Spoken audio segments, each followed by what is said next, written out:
Welcome to Money Convos, where we discuss personal finance and investment tips. We're committed to helping people create wealth and achieve financial freedom. Follow us on Twitter, Instagram, Clubhouse, and Facebook, and subscribe to our YouTube and podcast.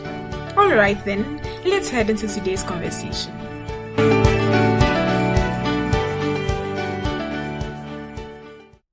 Hello everyone, welcome to today's conversation. It's going to be an interesting one. Have you lost faith in investing? Well, I'll hand over to our host for today. Adam, go ahead. Yeah, Elikem, good evening, good afternoon. Welcome everyone to this evening session. We are having a discussion. We want to ask ourselves, have you lost faith in investing? Yeah. Anyway, before we kickstart, Mimi, how is everything? I'm well, no. Well, how are you doing yourself? I'm holding up. I'll try to decide whether I've lost faith in investing or not. Yes, understandable. Elikem, what's up? The situation is getting worse. It's no easy. Yeah, man. So, I'm good. Just experiencing some very weird weather. The sun is shining, but the weather is cold. Charlie, it's just weird. Yeah. Anyway, how about you? How are you also doing? I'm well. I'm holding up, Charlie. It's not easy, but we did inside. Maybe so. Anyway, so just feel free to send in your comments or your questions. You can DM me or Elikem or Mimi, any one of us. We can read it. Subsequently, at a point in time, we would ask some people to come on board and join us so that we can have a very wide range of perspectives and opinions. Okay, but let me just issue this disclaimer before we get going. Whatever we are discussing here, we are just having discussions, and people are giving their opinions and their experiences. Please do not take it as investment advice. This is not investment advice. So if you want any specific investment advice, please do speak to your investment advisor.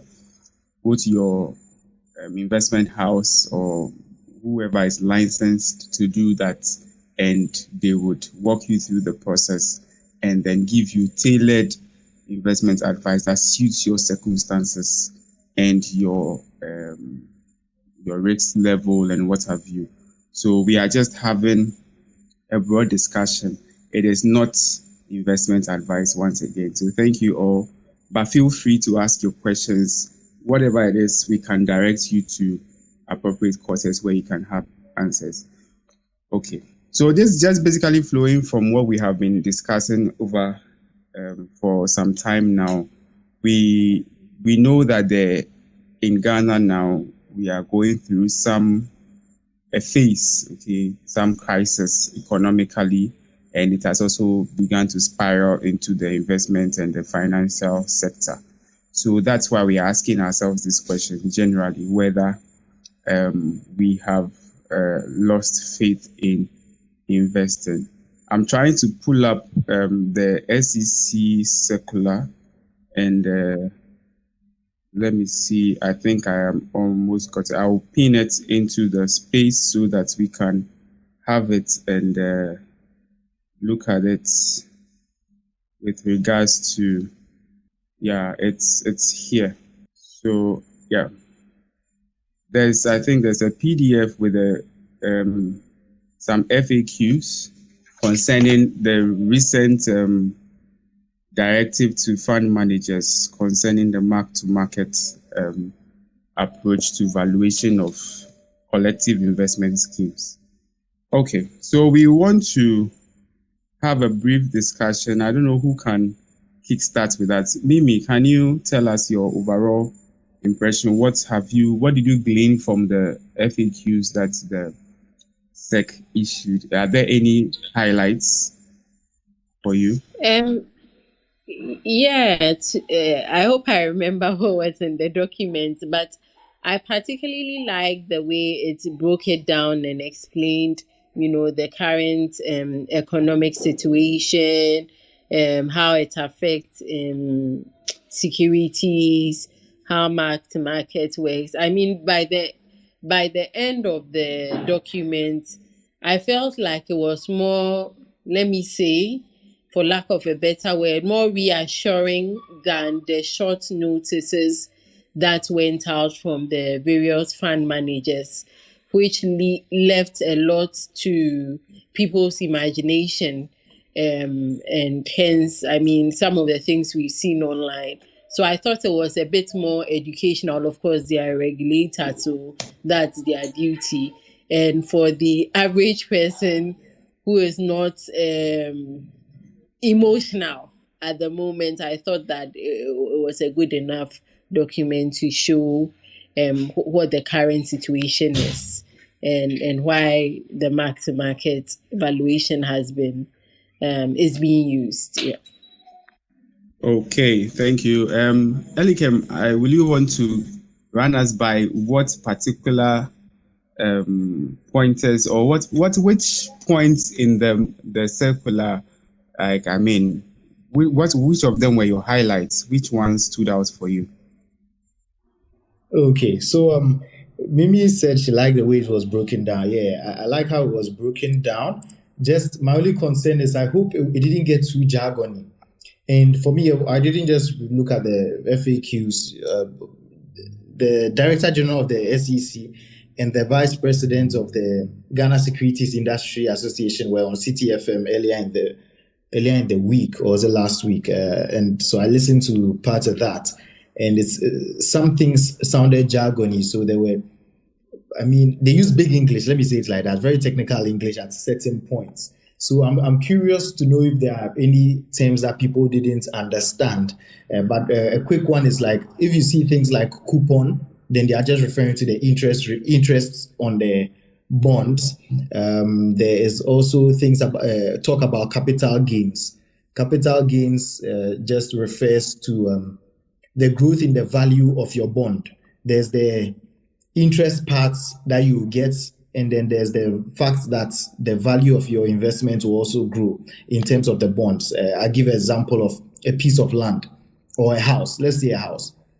So if you have a house that you are renting, you are getting the rental income. So take that as if it's the interest. And then the value of the house, maybe you bought it at 100,000. 2 years later, the value of the house would be 120,000. That 20,000 is the increase in your value, right? We call that capital gains.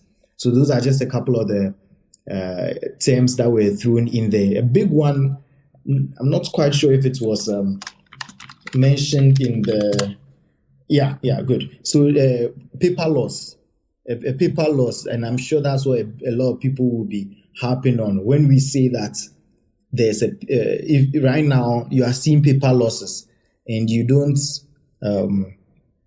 and it's when you withdraw that you crystallize those losses. But if you stay in there, it's just a paper loss that you can recover. I just want to touch on it before I move. I let another person give their perspectives. When it comes to investments, I like to use land, and I've already used such an example. So land or buildings, all right, because a lot of people appreciate those kinds of investments. So the same example I had, you bought a house at 100,000. You've been renting it and getting your rent every month or every year, and the 2 years down the line, you hear that it is valued at 120,000. That's all good and well. In the third year, you may hear that now, if you want to sell, people will only give you 90,000 for the house. See, I'm hesitating to even mention a currency. Let's say that is cedis here. 90,000 cedis for the house. You could ask why, but we know some of these things, they happen. Maybe the area has become less desirable, or there's a nearby development that other people are preferring over yours, or because of traffic, people don't like your neighborhood again. So sometimes sentiments may change, and then the value of the property will go down. And I know in Ghana, it seems like it's not possible. But when you take luxury apartments or luxury houses in Accra, people realize actually after a certain point, it's hard to keep trying to sell your luxury house for what 400,000, 500,000. If you really want it to go, you have to sell it at less, maybe 250 or 200,000. So these trends, they change over time. You may say that, okay, I'm not ready to sell my house now. The market doesn't look good, so I'll sell it now. But on paper, the value of your house has gone down. You haven't sold it yet, so you haven't realized it. If you say, no, I know, I wanted to sell it at a certain price, the same 100,000 or even more, but now it's 90,000 and I really need the money. When you sell the house to the next person, you are actually going to crystallize those losses. You are going to lose that 10,000 difference because you bought it at 100,000 and it's gone down to 90 and you actually sold. But if you stay in there and you wait for it to recover to maybe back to the 120,000 or even 110,000 or 130,000, then you see that at this point you make back another capital gains or gain on your investment. If you sell at that time, then that's when you say you've crystallized your gains on the investment. So I just wanted to give that those certain clarity on some words that were used. But Adam, if you may indulge me just one more time, one more moment. I understood what they did. We were discussing this part of, I think it came up last week or so. The reason why they've taken this action, it's understandable, but it's really about for me, I think it's one of those situations where you're between a rock and a hard place. I would have wished they wouldn't go with such a decision because I've managed certain investments before where doing mark to market made people come and withdraw. People who didn't need the money came to withdraw, and then we had to crystallize those losses. So I've seen those events happen. All right. And when we talk about fixed income investments, people like to see some stability. Immediately you start introducing variations, volatility, then people start doing, people start getting concerned and want to take their money out. It becomes a concern. But I still appreciate that right now they have to sell the bonds. Fund managers have to sell bonds. And so these are the values that they'll be getting if they sell the bonds. I do appreciate that part. So, I guess what's done is done, and it's really about managing the situation now, right? So yeah, that's it for me. Yeah, I think that's the same thing. Jennifer, what are your thoughts? Hello. Yeah. Okay. Hope you're good. I'm doing well, thank you. Good evening to you and everybody. All right. Can you also run out? Sorry, Elikem, you were saying something. Oh, Jennifer was greeting us. I was greeting her back. Okay. Jenny, your thoughts so far on the FAQs by the SEC? Okay, so I think they are doing well with the desensitization. At first, they left the fund management companies to fend for this on their own. And it seemed as if, the regulator that said that you should do this, we are not hearing anything from them. So I like the fact that they brought the FAQs, and then they're also going around some FM stations to talk to people or talk to the presenters, and then make it more answer a lot more questions and let a lot more people understand why they are doing what they are doing. So kudos to them on that. So I side with Elikem when it comes to the jargons. Even in the documents, it's quite technical. It is quite technical. Like an example, so that they were giving the let's say realized losses. I think Elikem mentioned the paper part, but when they were talking about when you are realizing the losses, like very few people understand when you say something like realized losses. So I think it is still quite technical. So I don't know if in this session, or let's say another session, we'll take it down and let's say break it down for our audience, like very, very layman language, so that everybody will be on the same page and not have certain words passing over people's heads. But then again, I think I haven't listened to the audio, but then I don't think the fact that this will probably set back the investment space some years has been sort of addressed. We know that in the current state, people will need to know that if I'm leaving this fund and that they have to go and sell, if I'm leaving the fund and then they have to make money available to meet my need, they may have to go and sell some of the let's say bonds or notes that they hold, that government of Ghana bonds, or which is an example, is in the same family of treasury bills. So when they go and sell that, it's when they will be able to make money to meet my withdrawal needs.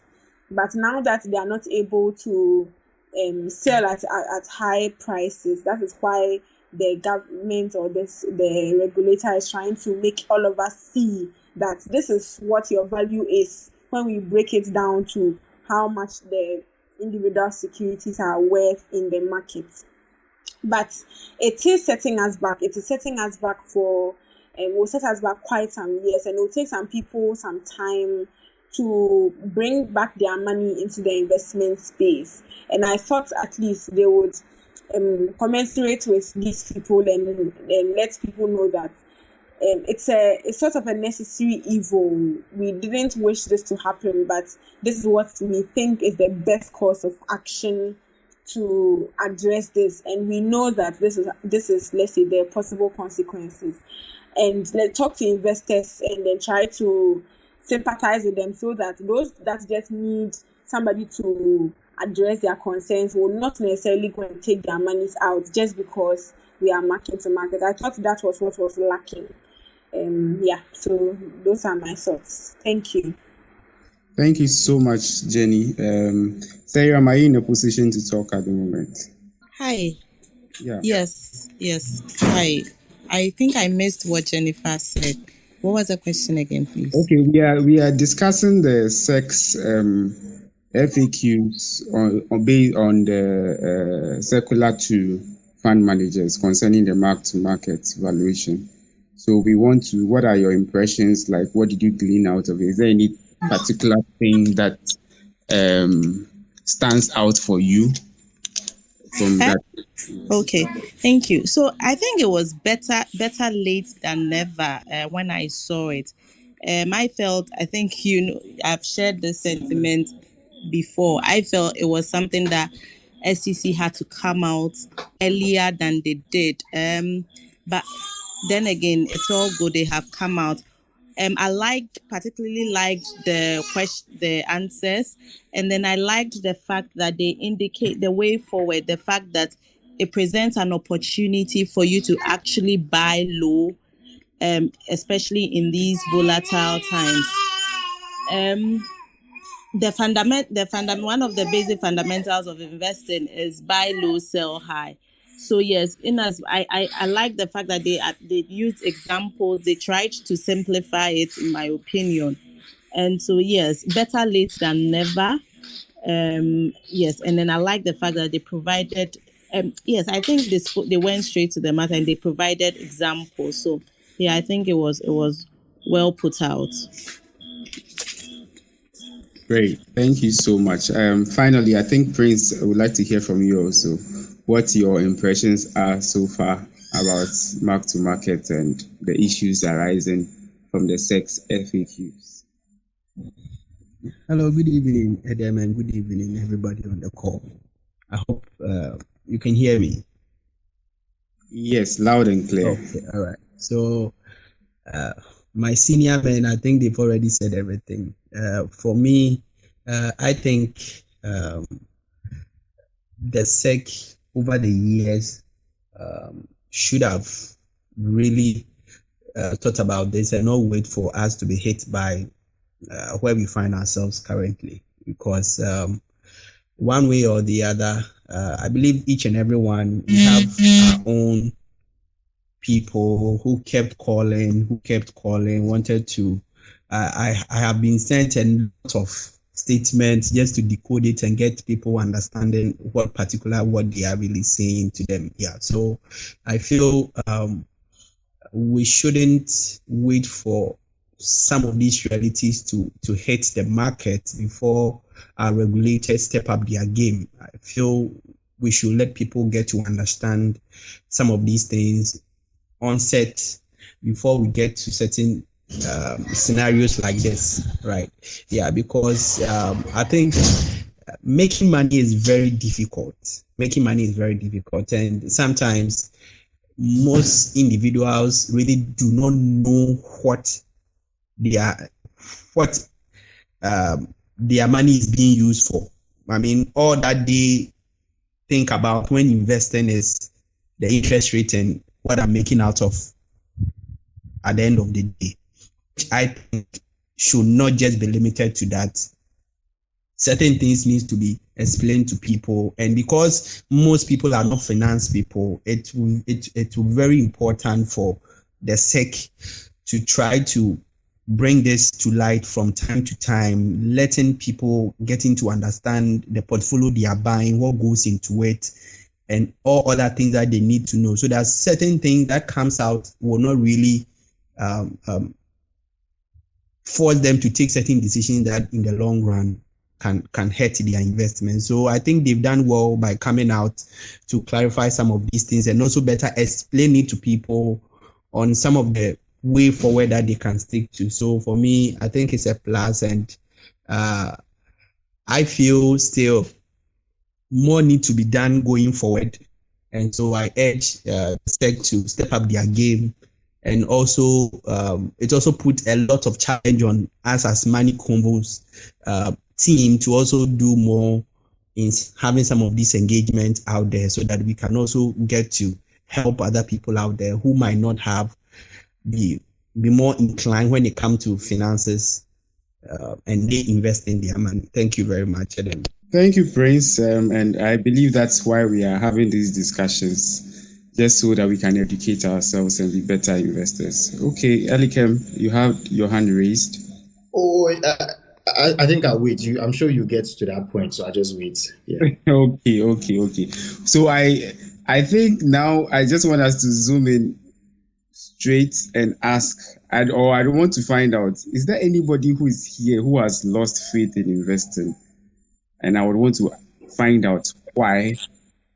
Anyone who is here, you've lost faith in investing, you can send me you can tweet in the space, you can DM, you can raise your hand, you can invite you to speak. Anyone, you are here, you have lost faith because of all what is going on, or I mean, for whatever reason, you can answer so that we know what we are dealing with. But before then, I think I will go through Mimi. Have I lost faith in investing? No. Personally, I haven't. I mean, I'm looking at opportunities to make money. I mean, as I told you, this year, I said I wanted to be less risk averse, and what an interesting year to have such a goal. The risk is just in my face. Yes, of course, being part of this community and having some wise friends. So as at this moment, I'm looking at opportunities or taking advantage of opportunities, low pricing. However, when investments, because today I just stopped my direct debit for my short-term investment. The reason being that those investments were like sinking funds. So quarterly, I gather money, I use it to buy something for the house. And because of this mark to market, it means that my funds may run into negatives. And because it's a short-term fund, I don't have the time to recover from that. So I stopped those ones. But with my long-term funds and mutual funds, even what I had contributed before into the short-term investments, I've kept all of those still intact. What I've just stopped is contributing to the short-term funds. So I want to look forward. Let me not drop my hints here, just in case anyone takes it as investment advice. But I'm looking at a way of, as I said, is every 3 months I use that money to buy maybe, let's say, stuff for the kids, provisions and stuff. So I'm looking at a way of putting it somewhere, because I wasn't really doing it for returns, putting it somewhere, maybe in a savings account or something, so that I can take it and do whatever I want to do with it. But with my long-term funds, I'm still sticking to whatever it is that I'm doing. I'm just diversifying my portfolio a bit more to take advantage of opportunities. Right now, I have cash to take advantage, because as people are scared, they are ready to sell anything at a very low price, then we can also take over. And when the market returns to normalcy, that's when we become rich. So I really wish I had like more money to do this, but whatever I have, I'm still managing it. Thank you. Great. Thank you so much, Elikem. Charlie, I'm very stubborn. I have not lost faith in investing. No, it stems from how Mimi ended. These are the times when you buy low, when people you buy low as people are selling. You buy low, you can sell it high later, right? There's risk. Investment comes with risk, and I feel like this time is one of those risk times. It's a black swan event, yeah, and it's where it's like so many things are just colliding to make things go wrong. However, I've still not lost faith in investment, because sometimes I sit down and I think, I'm like, look, what else? Like, okay, so if you don't invest, well, what else will you do? You get what I'm saying? And I'm actually curious to hear what people would say in response to that question. But no, doubling down. I'm not earning an income at this particular moment, but I'm like, I need my money, and I need to withdraw money to pay expenses. And I'm like, but this is a good time to get in some more. So maybe find new sources of income so that I can buy some of these investments, because I can assure you, people are buying. People are going to buy when it's cheap. And in these times, people are going to get sowing their seeds to be rich later. So, not lost faith in it at all. Great. Hey, so no one has lost. I want some doubting Thomases. Like, you have lost faith. I can sense. I need people to support me now. Then you take the lead. Maybe then people will start coming out of their shells. Prince, I hope we are on the same team. Oh, sorry to disappoint you. I have not lost faith. I've not lost faith because I feel it's just unfortunate we find ourselves in these times, but there's definitely light at the end of the tunnel. And I mean, if you want to grow wealth, if not investing, what else? Like, let's ask ourselves, what else? What can you do to grow your wealth if not investing? Yeah. So for me, the faith is 100%, and still hoping for the light to start shining on us again. So please, for me, let me take a pass on this one. And I'm sorry. Wow. You are abandoning me. Jenny. Okay. So I also haven't given up on investments, but then I want to state that right now Jenny's internet is acting up. When Jennifer is about to make very solid points, then the internet always misbehaves. I don't know what's up. Okay, I think we will circle back to. Hello. Yeah. Okay. I think we will circle back to Jennifer, and when she gets better access to the internet. Okay. Elikem, you're flashing your mic.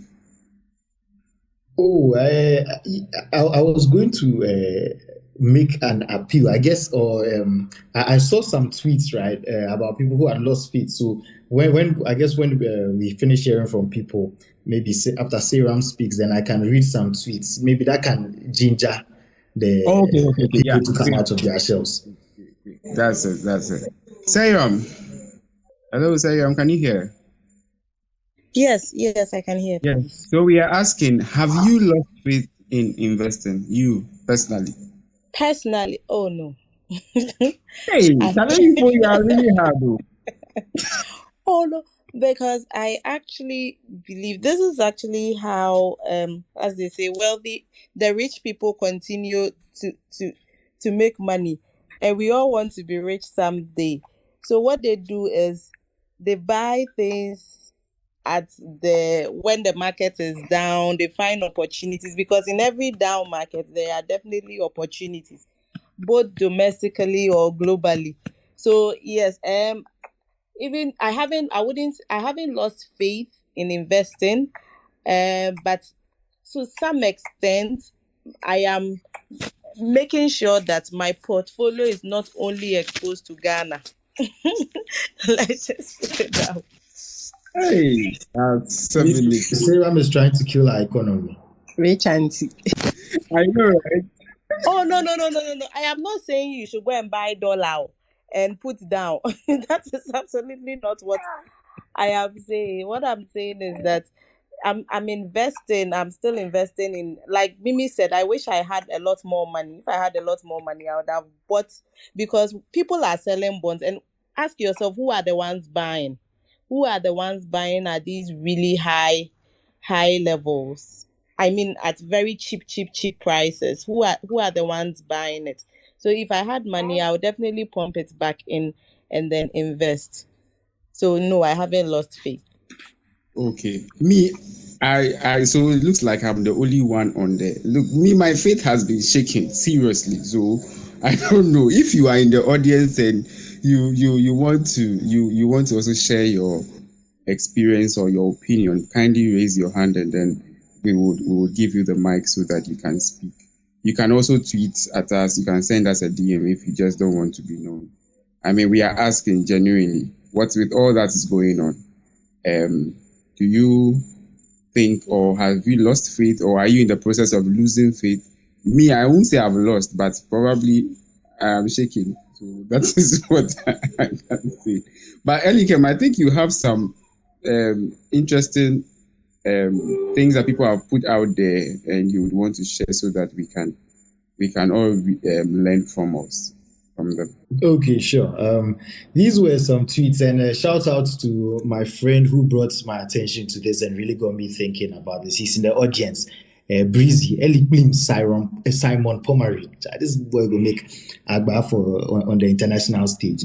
Anyway, so one of the tweets went as it took a lot of time to convince Ghanaians to adopt the culture of saving and investing. This government is literally penalizing people for saving or investing with all this talk of haircuts, etc. They are taking us back to the banking culture of the 90s. First disclaimer, all right, this is not going to be a political conversation. That's no. We are not going. It's not going to be political, but the reality is that it's hard to remove the politics and the governance issues from what's going on. Though we would like to stick to just the financial issues that are happening, right? But I can see from this tweet that came from Brifikoto at NUNVM. It's kind of gives the sentiment that some people are having, all right? Then there was another tweet that was just misinformation about how people are sharing some misinformation on them saying that their investments and linking it to the expectation of government saying no haircut. So it sounds like the government is failing promises. So if they are failing promises, then what's really going to happen? Can you really trust this space if promises are being failed? Another I'll read is Kobiche, is at Kobiche _ he says, I've really regretted joining EcoBank EDC investment policy. Charlie. Someone replied and said they are taking 25% of your investment. And yes, I did do the calculation with someone's statement. It's 25% for one of the funds. Another is 17%, looking at the difference between the amortized cost and amortized value and the mark to market.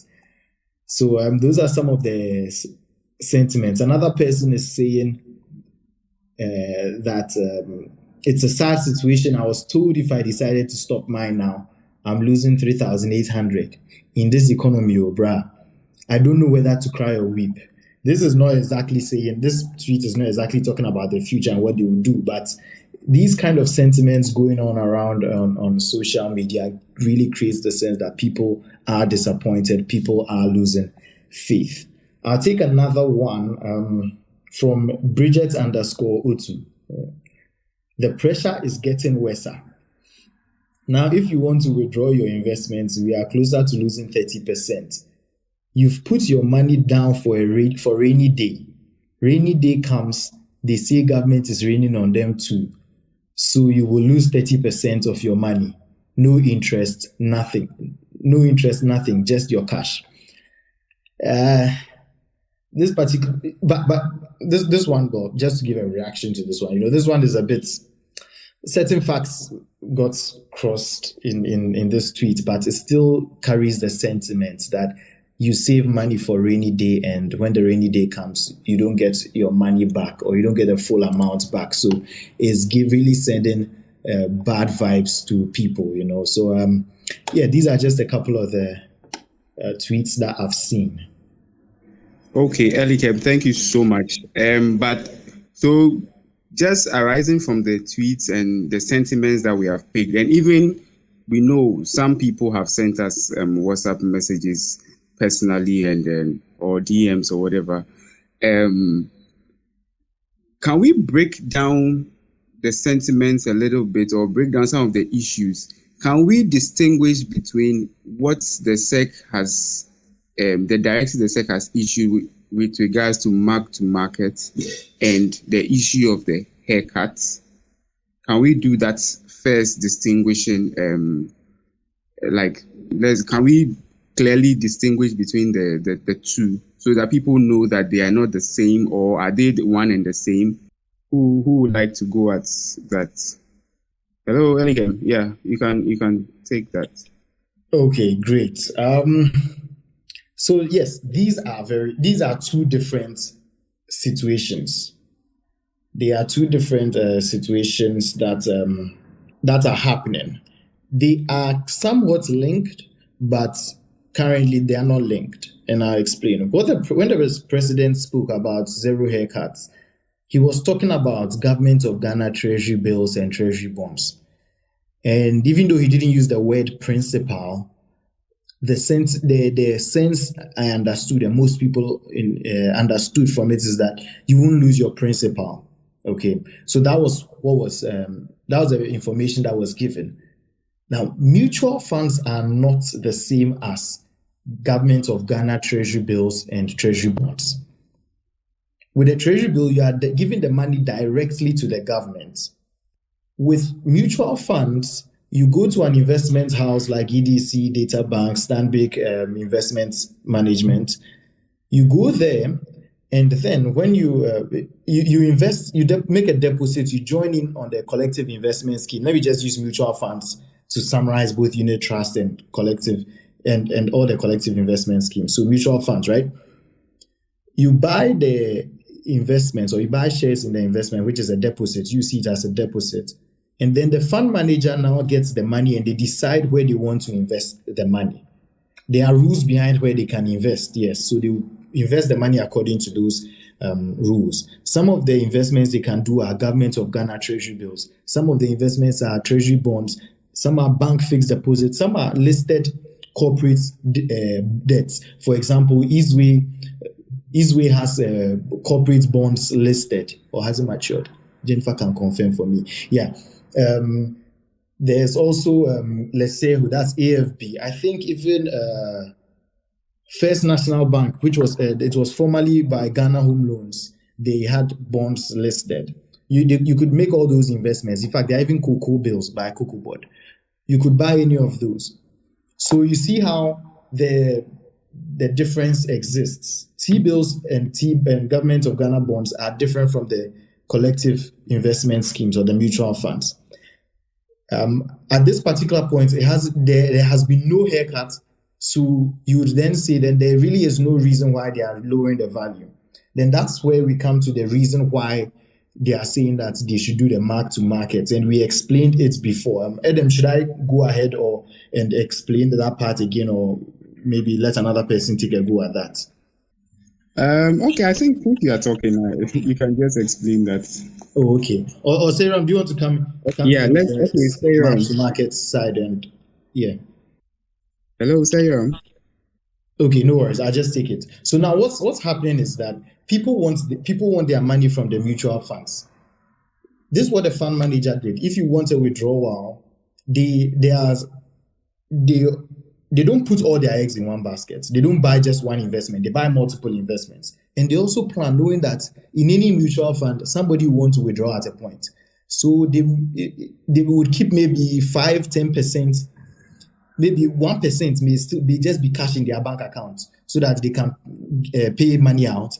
Then 5-10% would be very short in term investments, maybe an investment that is maturing in 1 week or 2 weeks or a month or a 91-day treasury bill. That we call those ones near cash because they're about to mature and you get your money real quick and then pay it to the people who are withdrawing. So over the years, they've had a good sense of how they can handle the withdrawals. We have one of the investments I'm seeing, there are some funds that are as old as 26 years. They've been around and they know how to handle these things, all right, in normal times. And also there's the fact that every day people are depositing. And there's also interest that keeps coming on from the investments that they already have. That's giving them cash, okay? Now we are in these kind of times where people are depositing less, if any at all. I can imagine some people are not depositing. Mimi just said she stopped her direct deposit. So Mimi has stopped depositing into that particular fund, maybe into others, yes. Now, that means deposits have gone down. That was a source of how they will pay people withdrawals. And the withdrawals have gone up significantly. And it's the interest that keeps coming in and the short-term investments that are maturing are not enough to cover that. So that means they have to go to the larger chunk of the bonds, the big bonds, the longer term bonds, because those ones that's where you want your fund manager to invest because they have the higher interest rates. So now they have to sell those ones. And that's what's going on the market, that with interest rates so high, the risk is so high, right?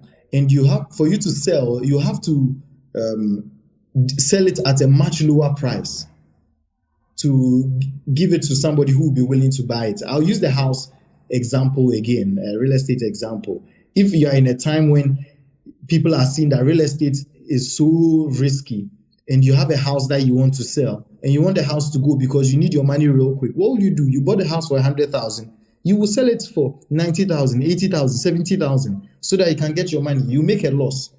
And that's what they are saying, that they are having to sell the bonds to make losses and to be able to provide the cash to pay people who are withdrawing. And even if they are not selling the bonds, now they want to present the value of your investment in a way that you see how the situation is if you have to withdraw today. So I think one of the fund managers, I think it's EDC, I saw a statement. They actually have two values.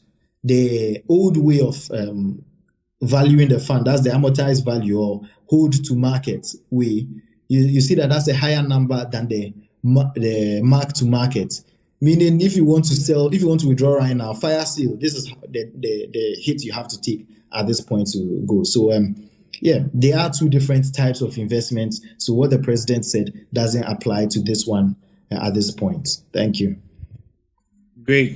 Thank you so much, Elikem. If you have any questions too, you could also send them to us. If you have any other contribution you want to make, you can raise your hand, request the mic, and we would bring you upstage so that you can ask your question.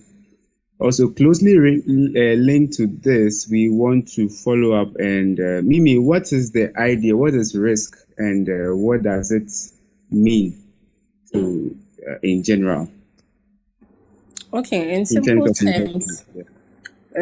terms, risk is the what do you call it?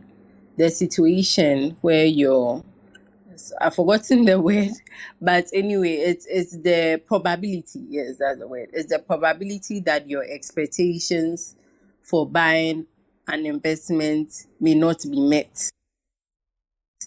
Now, there's upside risk and there's downside risk. So upside risk is when the returns are higher than expected, and that's what we are all praying for. But the downside risk is what we are not so excited about. So you have a certain expectation, and the expectation here for most of us is that is a risk with returns. Risk comes with investment. I tend to see that a lot of the time we don't. Today on the same Twitter post that Elikem was making reference to, someone said that that is why I prefer to do business. But business also fails. There's also a risk that whatever you were expecting from that business, you may not get. There are people who are withdrawing their money to hide under their bed or wherever. There's the risk that it may get stolen. There's the risk that if there's any accident, the house burns or anything, all your wealth will go down with it. There's the risk that inflation would, what do you call it, mess up or the value or devalue the value of what you put under your pillow wouldn't be so by the time you take it out again. So all these risks exist. I think that it's easier for us to point fingers when it comes to financial assets, but we don't realize that there's risk with every single thing. Even walking outside your house, something can fall from the sky and hit your head. So life itself is full of risk. You understand? So I think that this question is very important because I think it's a conversation that we've swept under the carpet for too long.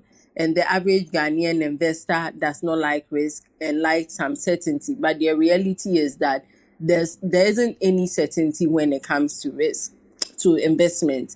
We are definitely taking up some kind of risk to get some kind of return.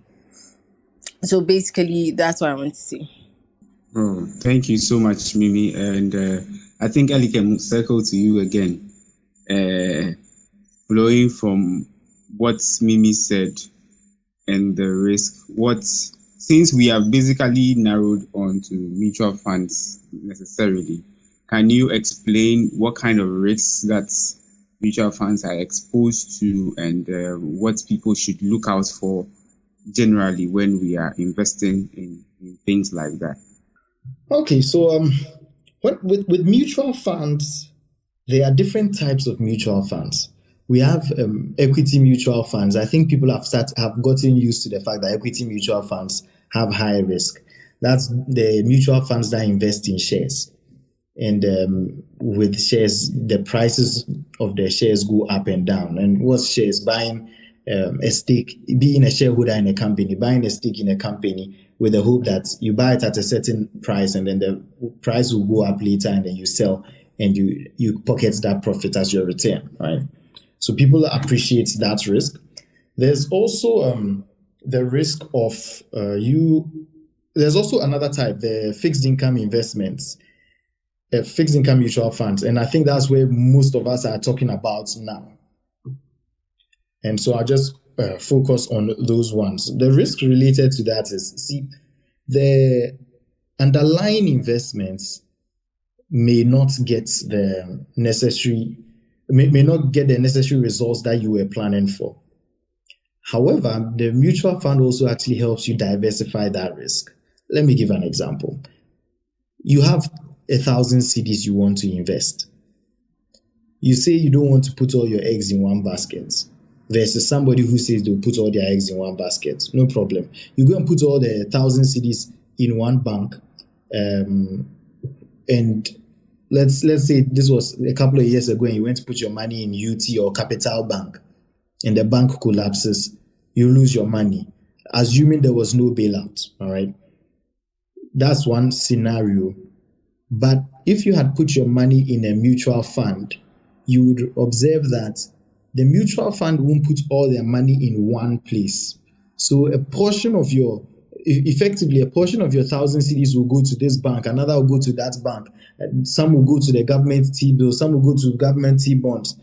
They will be spread across many places, so that when you have a situation where one particular investment fails or they are not able to pay back, you will have a scenario of you won't lose all your money because you still have the other 90% or 99% invested in other places. So you won't even feel the pinch so much. So it's true that, yes, with mutual funds, there's the risk of the underlying investments. We say the underlying investment, that's the investment that the mutual fund goes to do. That one can go down. Another risk is that whoever you invested the money with, the fund manager. So in these cases, we have EcoBank EDC as a fund manager, DataBank Asset Management as a fund manager, Stanbic Investment Management as a fund manager. There's a risk that they may not do the right thing, and they'll go and choose bad investments, or they would. It's rare, but actually there have been experiences. But they would be doing the wrong things, and even there may be some fraudulent activity going on in there. All right. All those things can happen. But again, there's mitigation. There are ways that we can mitigate those risks. How? All these mutual funds have boards of directors. And if those of you who have these investments, every year they call for you to go for AGM, annual general meeting. You may see it in the announcement in your email. You may see the announcement on your text messages. But what does it mean? Once you buy into those investments, you are a shareholder. You are supposed to make the decisions of the company or the mutual fund, but you won't always be there. So you hire a board of directors. So attend those general meetings so that you can hire or elect the board of directors. Now, when those board of directors are elected, they would make sure that the fund manager is always doing the right thing. So if you have a situation where you don't have a good board of directors, guess what? Wrong things would be going on. So to your question of how do you make sure that you are choosing the right investment or mutual fund to go to, corporate governance is a key thing. I think it was 2019 or 2020, the Securities and Exchange Commission closed down certain investment houses.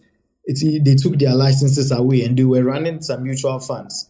Mutual funds, even if the fund manager is shut down, the mutual fund is a separate company, so it can keep on going. And so we realized that those what's it called? Those funds, some of them had to be closed because when we delve deeper into it, the people managing it were really not doing good investments, and then they had effectively thrown the money away. That's another risk. So you as an individual need to make sure that you are sending your money to a financial institution you can trust. Yes, they may have a license, all right, but it just may be a situation where they are not so bad that their license has been taken away from them. You don't want to expose yourself to those situations. So when I'm talking to people, there's usually just 3 institutions that I'm comfortable with and I would mention. You get what I'm saying? So you need to do your due diligence to make sure that you are putting your money in the right with the right company.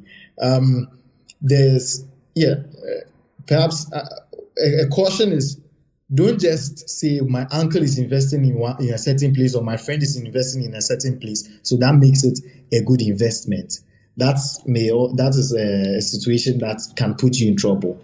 Do the right checks. Ask people who are proper professionals for their opinion on different companies before you send your monies there. Yeah. Thank you so much, Elikem, for that. So I hope, as I said, if you have any question, you can make sure that you ask. If you want any clarification, you can also send in your message. You can raise your hand and we would, or request the mic and we would bring you upstage so you can ask your question. If not, you can send us a DM, myself or Elikem or any one of the speakers, and we will read it out and try and answer. Well, if we can't, we will direct it to the appropriate quarters so you can get your answers from. Right, so we move on. We would try to keep it within our normal time, but we just want to move on and ask. So flowing from all these issues about risk, okay, so in tough times, what do we do? What should we do? Should we withdraw? How do we distinguish between current needs and future needs? And what steps can we take in times like this? Mimi, I think I would want to start with you. And then, should we withdraw? I think that it's dependent on the situation.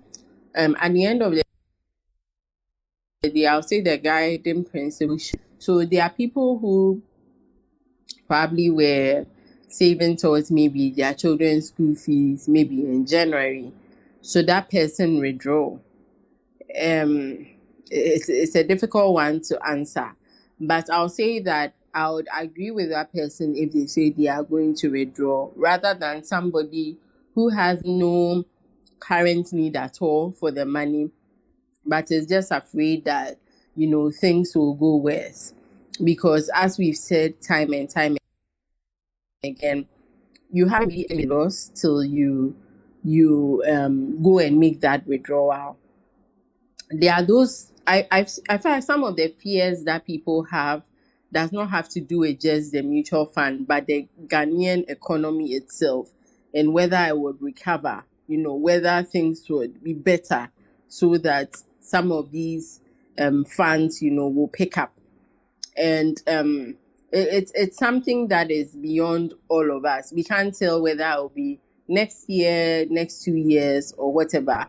But at least if you are investing for the long term, you have the time and the patience to wait for these things to correct, because there are market cycles all over the world, even outside. Outside, people have invested their retirement benefits in stocks, and due to the economic situation, stock prices have gone down and people's funds have gone down. These are not young people who can go and work, do some, work here. These are people who are old. The value of their monies have gone down. You understand? So it's not something that is just limited to Ghanaians. I think the difference is that we are not used to volatility. We are used to having decent fixed returns. So this is a bit of a blow for us. But if you ask me, if you're investing long term, please keep your money invested. Don't go and take it and put it, go into loss and go and put it in your house. Either you spend it on something that is unnecessary, inflation eats up the value of the money or something. Just keep it invested. Calm down and keep it invested. But if you need it for the short term, then that one is some way. I can't tell whether in the next month, things would improve or it wouldn't. So with that one, you can go ahead and do what is comfortable for you. And but if you for example, I had mutual funds I was doing for the long term. I won't lie to you that I wasn't tempted to remove it. We are all human and emotional beings. But after listening to various advisors and friends, I just decided that let me keep it in. So my monies are still there and I'm not touching it. However, as I mentioned before, it's my short-term funds that not contributing to. Also, I'm looking for opportunities, like Seram said, to find undervalued stocks, investments that I have the money to purchase, and then purchase those ones. So those ones are low. The prices are low. I'm now going in to acquire that, so that when the market returns back to normalcy, I'll be a rich person. So that is my strategy. Should people withdraw? No, it's based on, I'll say it's a need, case by case basis. If you don't need the money in the short term to. Hello? Am I the only one? I think we left you. Okay. All right. Yeah, okay. So Prince, quickly, the same question to you, then we'll come to is it EKY or EKI? Please pardon me, I couldn't mention it well. So okay. All right, Adam. So for me, I will say that first of all, this uncertain time has really opened our eyes to a lot of things. And I will tell all our listeners that normally I will kind of relate every kind of age you find yourself and the risk you go for, right? Yeah. So we should really look at our risk appetite, because if everything is then the normal Ghanaian, if everything is going on well, you don't hear from them. You don't. I have people that they send them their statement and they are not even, they know their money is doing well. But this uncertain time has opened our eyes that we should be very particular about our risk appetite and all that. And I think it all boils down to the kind of investment that can inform you to do, right? But in these certain times, I would say that if you don't have any pressing need that you really want to go and touch your funds to go and execute, I will recommend that you keep your fund in your mutual funds, because I think from the SEC publication, you get to understand that a lot of these mutual fund companies, with their guided way of investing, have some of huge monies that have been invested into bonds. And you know that, I mean, bonds, the more the interest rate is high, the more it declines the market price. So imagine a lot of people going to disinvest, take some of their investment out of, these companies. They are really going to lose out because they are going to sell the value at the prevailing market price, which will bring a loss. So for me, if you don't need the money, I don't think you should be in a rush to go and, take your money out of it. But if it's something pressing and you don't mind losing an aspect of it, why not? It's you need to use it for something, and you have to definitely go and touch the money, so you can do that. And also, I'll end by saying that, we are in uncertain times, but you shouldn't let emotions, financial headlines, or advice of friends and families to persuade you to make in-moment investment decision when the market is looking so volatile. If you don't take time, it might cost you. Because recently, a friend had some money because of this economic issues. He said he was going to buy a land, and he was going to buy a land that has been sold to another person, and now the case is in court.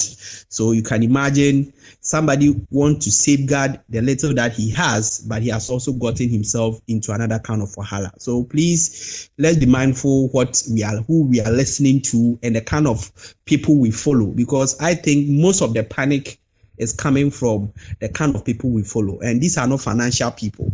These are people who take things out of context and speak to it, and it will be all over the place because they have the masses and they'll be trending. So please, let's be mindful who we listen to, and let's keep calm. There's definitely going to be light at the end of the tunnel. We had a financial crisis that was in 2008, and the world survived this, and this too, it will survive it. Thank you very much, everyone. Thank you so much, Prince Charlie. That's your last part there, Charlie. It's like a banger, Charlie. Don't take emotional decisions on the spur of the moment and all of that. Thank you so much for that. Elikem, I think let's go to Eki first, and then we'll come to you. Okay, all right. Yeah. But Okay. Prince there, he's a motivational speaker, so Charlie, definitely ending on a high. Yeah, Charlie is serious. I won't mind you, Elikem. All right. Eki, you have the floor. Is there a question or a contribution you want to? Hi. First of all, can I be heard clearly? Yes, please. I can hear you loud and clear. Okay, great. So I guess a contribution and some questions. So first of all, one thing, I've been following the conversation since the beginning. One common theme I've heard so far is to essentially stay invested and don't withdraw. But I think for me, one of my concerns or what my headache has been is looking at whether the funds or which funds would, or if all the funds would be able to survive these times. Like looking at how just in general the economy is going, the withdrawals, if this action by the SEC is actually going to kind of stem the tide of the withdrawals. That's been my main, should I say, source of concern, because I fall in the category where I'm not essentially looking for short-term gains. I'm looking for long-term capital appreciation, like hopefully in the next 10, 15, whatever years. it pays off. But then that doesn't happen if the fund goes out of business in the next 2 to 3 years in the short term. So that's been one of my main, should I say, pains in this time in figuring out, should I stay invested? Should I park it somewhere else? Then that brings me to the second question. So, like, generally, with how everything has been going this year, I've been looking at ways to kind of diversify and reduce my exposure to certain, some of like the mutual funds or to reduce my exposure to the city, basically. Because I look at if my returns are even positive in nominal CD terms, in real terms, I'm making a loss. So if anyone in the space has had these concerns or shares these concerns and could share ways in which they are addressing them. So I guess those are my 2 questions / contributions. Thank you very much. I mean, it looks like you have shared some of my concerns, so that's good. I'm sure by the time we are ending the space, we will have answers to the questions that you have raised. Thank you so much. Elikem, I think you have some questions that have come through, so if you could. Yeah, Adam, sure. But can I answer? Can me or Seram answer? Sure. Okay, Let's answer but that. First disclaimer. Ekremet is my classmate from back in Motown, so it's nice to see him here. Seram, are you available? I think I've got the answer. The answer is not yet. Okay, so let me take this one. There are 2 questions quickly. One, about your concern about which funds will survive because you are thinking long term, 10 to 15 years. I was so happy when I heard 10 to 15 years. It's rare to hear a Ghanaian talk about 10 to 15 years. I wish Jennifer was here and Seram could corroborate this. What we experience in the investment spaces, someone will come to you, they say, oh, I want to invest for a long time. Okay, how long is long? 1 year. I'm like, like 1 year is so short. Like 1 year is so short a time. Yet people think 1 year is a long time. 10, 15 years, I think, hold on to your seats. It starts from who you've invested with. There are, again, certain institutions, if you were paying attention, at this point, if I'm coming to drop shout out, I don't want to drop it directly, you understand? I'm currently unemployed, so an unemployed student, so I have no ties to any of these institutions. And at Money Convos, we like to, not align, but just be general. But there are certain good institutions that you can you can trust, that they have so good corporate governance that it would take the likelihood of them really messing up on your investments is low. Okay, there are some investments that we've seen, and when you read the reasons behind why the SEC took away the licenses of the investment houses that were not in good shape, some of them were that the managing director was taking most of the fund's investments to invest in a microfinance owned and managed by his wife. You understand? I was working in a financial institution not too long ago where me, small boy, cry. If the CEO says, okay, let's go and do an investment, I could veto him. You tell people these things and they don't believe because, in Ghana, things are so corrupt that they don't believe in corporate governance. But I saw it happen. All I have to do is give a good reason. There are certain places that before an investment is made, 5-6 people have to sign. And me, small boy, I'm part of those people because maybe I brought up the idea or I'm part of the chain. All it takes is one person to say, sorry, I can't sign. And this is the reason why I can't sign. And the investment can't go. You get what I'm saying? And when the SEC took away the licenses again, the reports that they gave, people were investing monies in places and there was no rationale for the investment. There's no report to show this. Investment firms, before they do an investment, they should do research and publish a reason, even internally. not externally, of course, that's giving out the strategy, but to their managers, and available for the board to review. So there are investment committees that will go over these things. So why am I harping on all these things? And why am I saying all this? Is to show you that you invest your money with a good institution that has good structures. They invite you for board, for annual general meeting. You can ask them any question you want. It's a good sign, and those will last a while. These times that we are going through are just temporary, if you ask me. Like 2008 happened, it came and went.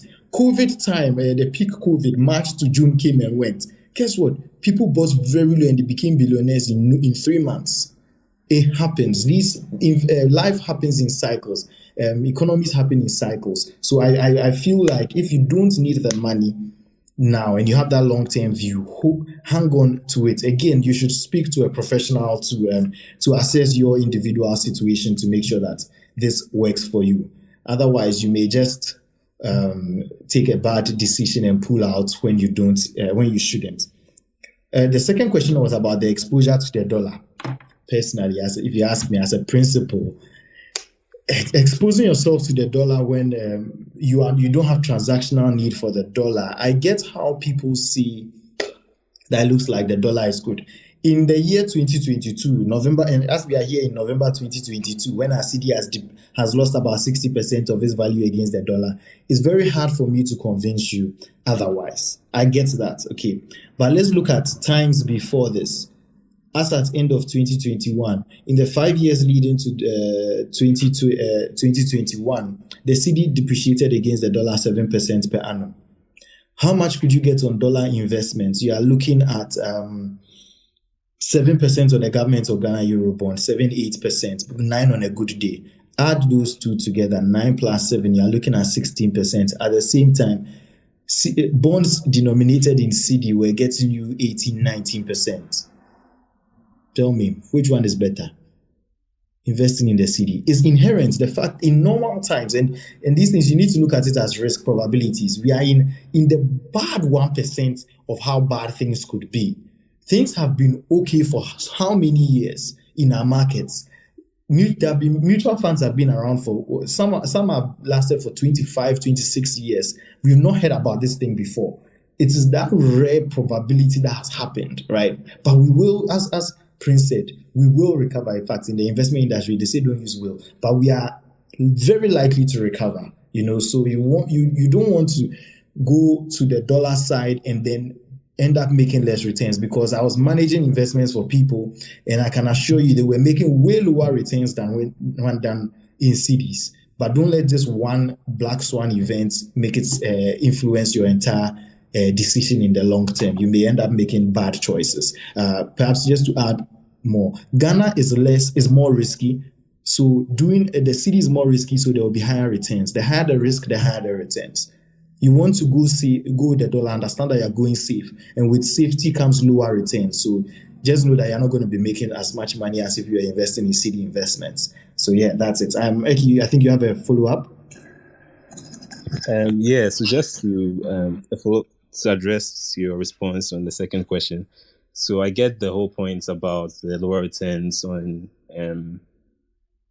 USD investments, because we are a riskier country. I get that. But my question was more so the practical ways in which people are reducing their exposure to CD. Not just, so when I say that, I don't mean to say that buy dollar, but like what other innovative or out of the box ways are people using to reduce? So I'm not trying to say that to reduce their entire exposure. Maybe someone might want to hold 10% or 20%. So it's all diversification. So I'm asking the practical ways in which people do that. If anyone has any experiences or has done that or is exploring those avenues, if anyone could share. That's aside from buying physical dollar to keep or to hold. So that was the question. Okay. But that is the answer. Like, if you don't want to be exposed to the cedi, then you should be going for another currency. And like you said, it could be a portion, maybe 10% going for that. Some people would say then you would invest in other assets, but the question is, every investment is priced. Money is kind of universal. So the question is it priced in dollar or is priced in cedi? That's really the key question at hand. You could say you're investing in gold. You could say you're investing in gold because maybe it's linked to the cedi, it's linked to the dollar. So even if it's denominated in cedi for you, it may be linked to the dollar. So you have some hedging there. Those are the other options. Those are the options, but really it still boils down to what currency is your investment priced in. If you want to avoid the cedi or you want to diversify away from the cedi, then you should be looking at investments that are priced in foreign currency. And hence my explanation about foreign currency investments. Mimi, I think you wanted to add something on it. Yeah, I mean, in these times, everybody is looking. I don't have an issue with diversifying, and I think that one way you can diversify is geographically. And so maybe he may be asking, how else can I reduce my exposure just to the Ghanaian economy? There are ways around it. I mean, these things are being introduced little by little. There are ways around it. Unfortunately, so that it's not taken as investment advice because it may be peculiar to your situation, I'll just encourage you to follow investment friends, and if possible DM us. We are embarking on a certain project. Maybe you may be interested, so you can just follow us on IG and then DM us, and then we take it from there. As I said, some of these things are volatile, and even with this whole situation these past few months, people are collapsing. So can you imagine what it may look like on the other side? So this is not a recommendation for everyone, so I wouldn't mention it here, but you can follow us and DM us for any opportunity that we are currently working on. Mimi, I will send you an invoice afterwards. Anyway, let's move on. So I think you want to mention that investment friend is on Instagram, not Twitter. Hey, sorry, investment friend is on Instagram. Sayram would have done justice to this topic, but she's doing a lot of things. So just DM us, and I'm sure we'll be able to assist you. Yeah, sure. Yeah, so Elikem, you said some questions had come through the DM. Can we just handle them and then we move on to then wrap up? Yeah. Okay, all right. So I'm seeing a question on someone was this is not necessarily a question, but when we asked, have you lost faith? Someone's response was, haven't lost faith, but just hedging my emergency fund by converting to USD. But I still contribute to my EPAC and M fund. So that's one person's take. Another message is about the SEC newsletter and how it is related to EDC. I'm pretty sure this question maybe the person didn't hear the explanations we gave. So what I'll do is I'll just encourage you that if you have any questions on how how the SEC's newsletter relates to EDC, just after this session ends, you can just listen to the recording and you will get that part. But basically, it's saying that if you want to do a withdrawal right now, they are pricing it as mark to market, which is the value that they are likely to get the bonds on right now. And these bond prices are going down so fast, so you wouldn't get the full value of your investments, basically in sum. But that's not a good summary. So just rewind so that we don't have to go over the whole thing. But the person's reaction also goes as, haven't lost faith in investment, but it's a system and environment. I'm losing a lot of money that I placed. Tomorrow, I'm heading over to a certain company to withdraw my investments. So this is another reaction I'm getting. And I'll take a last one. Someone is asking about which investment in Ghana can you buy with dollars? It's interesting, and perhaps this will even respond to my answer to this. Adam, may I? Oh, yeah, sure. Yeah, my answer to this may also add some more color on my response to Ekremet. And it's as this. If you want to do dollar investments, you see, the regulators try to make it difficult to do dollar investments in this country for obvious reasons. Systematically, people start doing more of dollar investments. It affects our CD. Everything collapses. That's a story for two sessions ago. You can go and listen to that, or last week's session. You can go and listen to that again, right? But what actually can you do? It's very hard to find returns on dollar investments. You could buy the dollar, hold it in cash, but you want an investment. The banks don't advertise this, so you may have to go shopping, ask each investment firm or wherever you have your current account, savings account, especially where you have your current account and savings account. Don't expect anything more than 0.5% if they'll give you per annum, even if they'll give you at all, and they may require huge minimums. I know one investment firm that the minimum for them to even start is around $20,000, and the returns you are getting on it are 3 to 6%. You get what I'm saying? So on the dollar, that's what you can expect. Again, lower risk, lower return. There are the investments that are very lucrative currently. Government of Ghana Eurobonds. You may want to check which of the brokers licensed by the SEC. At this point, when I'm giving specific ones, I don't want to do any advertise. I still want you to just do the necessary research and go on the SEC website to find out the licensed ones. And they may be able to buy Eurobonds on your behalf. Eurobonds are like treasury bills, treasury bonds, but denominated in dollars.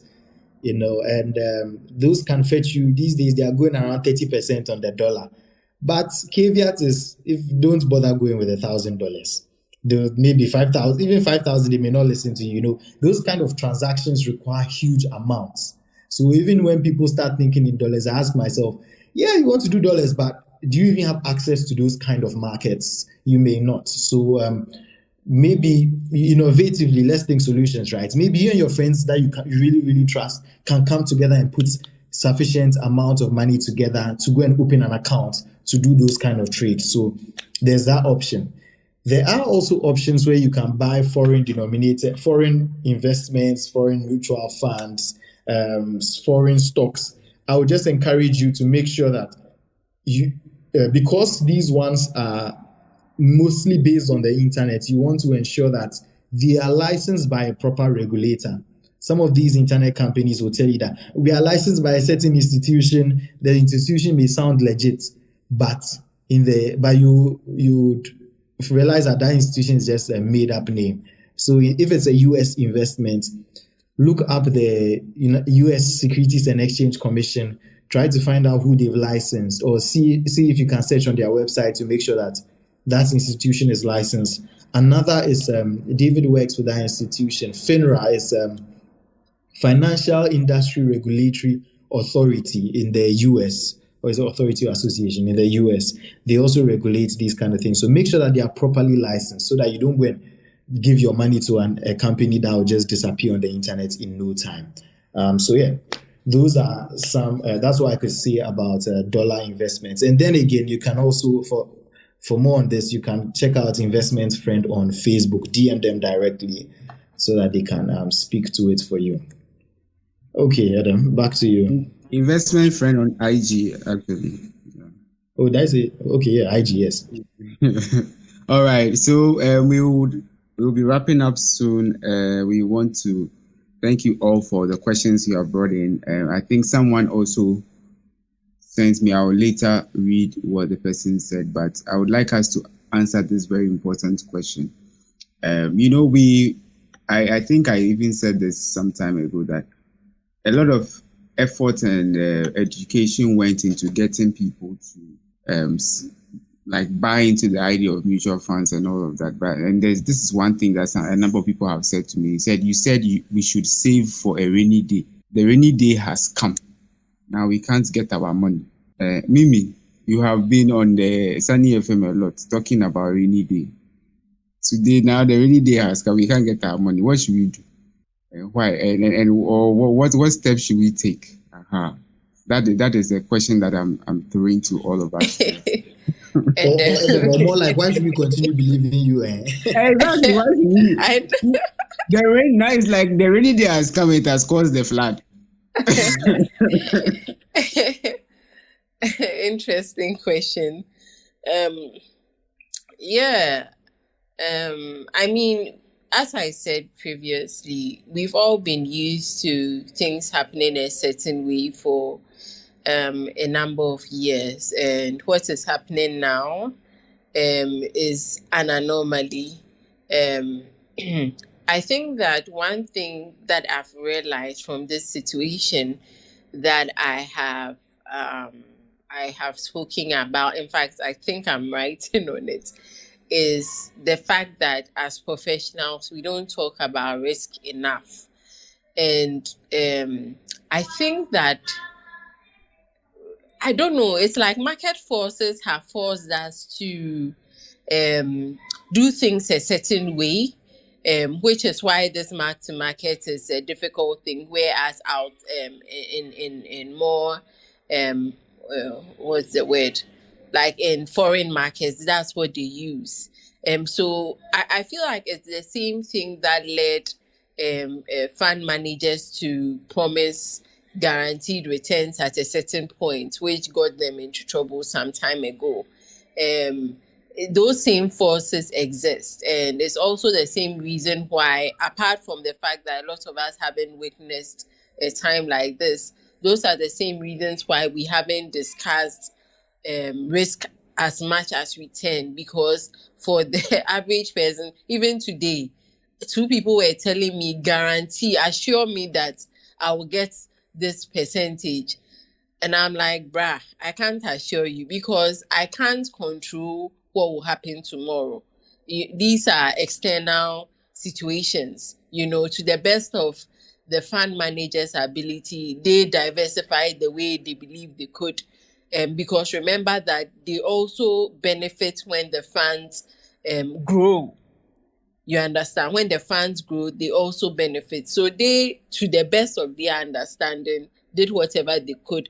But there's a certain risk that I've forgotten my finance, but I know there's a certain risk that you cannot even diversify.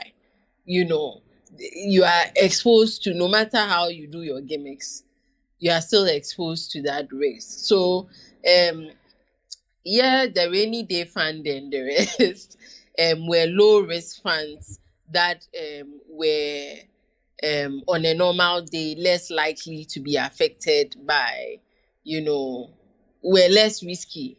But as we speak now, things are really terrible. And sometimes, I mean, I don't want to scare anyone. Let me not even say what I'm going to say. But I just want to say that this situation is not just even about the investment, the investment environment. It's about the whole financial industry and the whole economy. So I think people are just limiting it to their investments. But we are I say empire boom.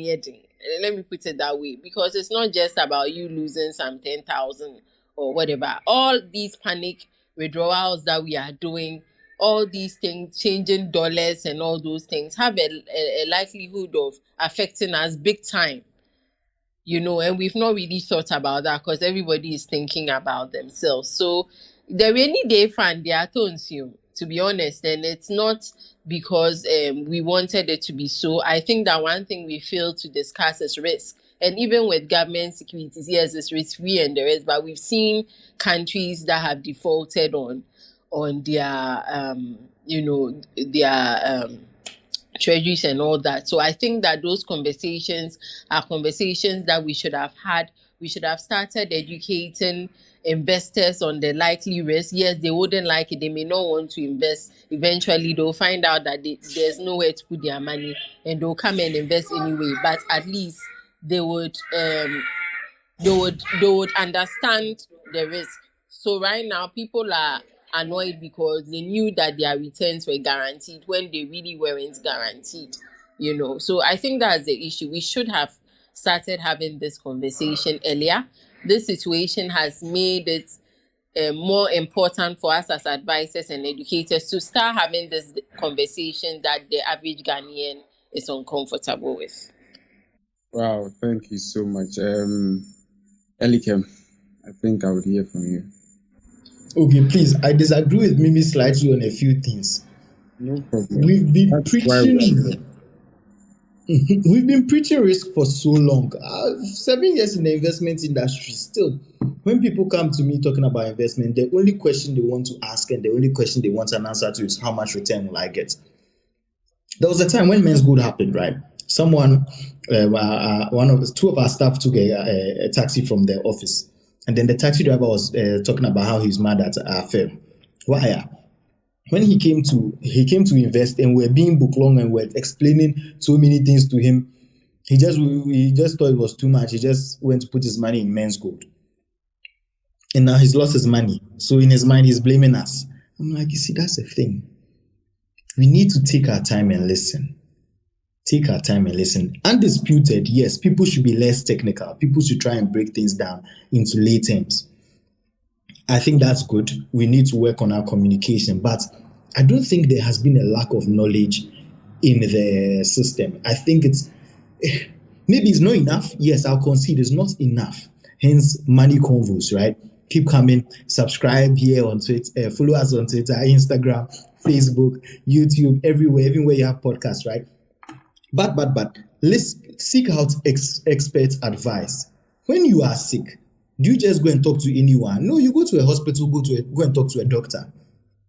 If you want to build, okay, fine, everyone goes to an architect. They go to a draftsman or something. But, always go to an expert, but they go to them.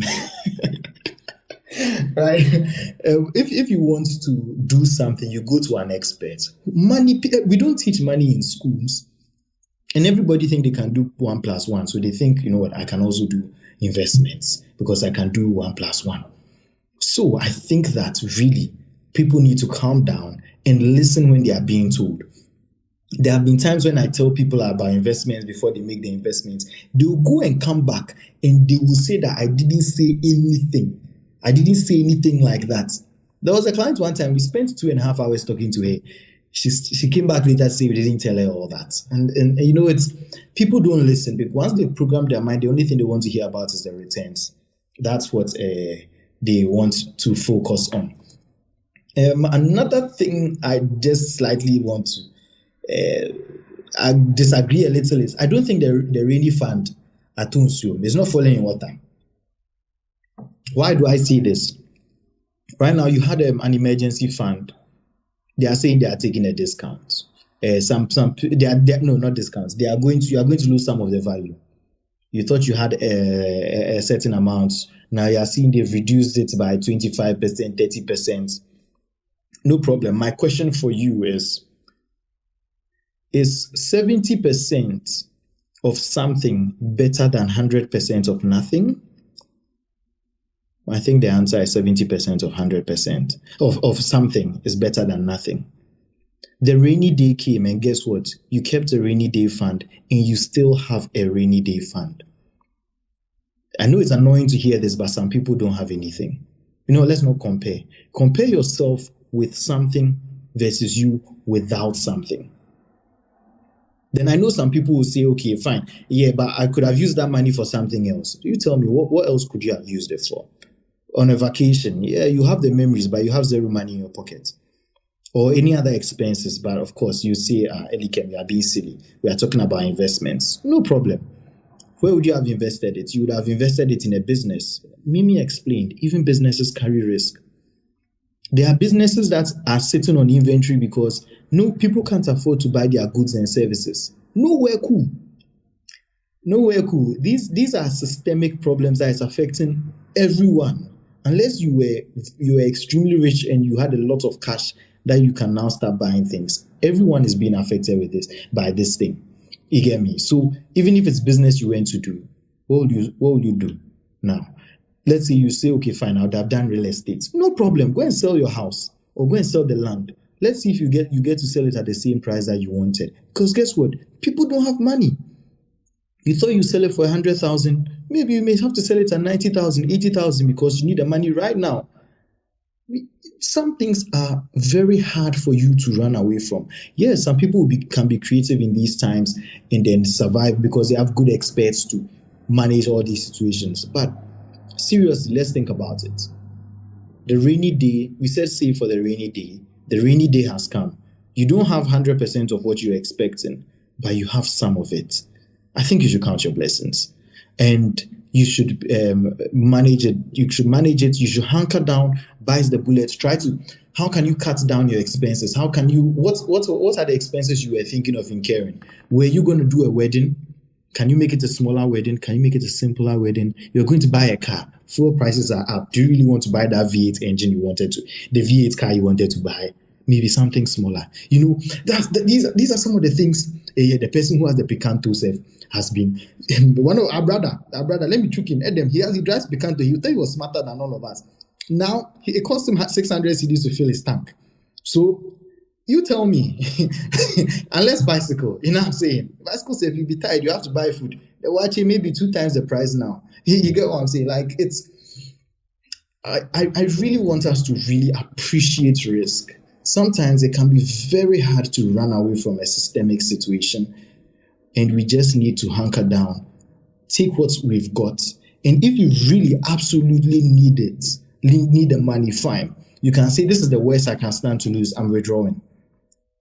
If you don't have to, you may think it's a need, but assess it. Is it a need or is it just a reaction out of fear? If it's out of fear, let's remember what I said about Eki's situation. If you know you on a normal day you can stand these things, hang in there. We've seen these things happen. The cycles keep coming and going.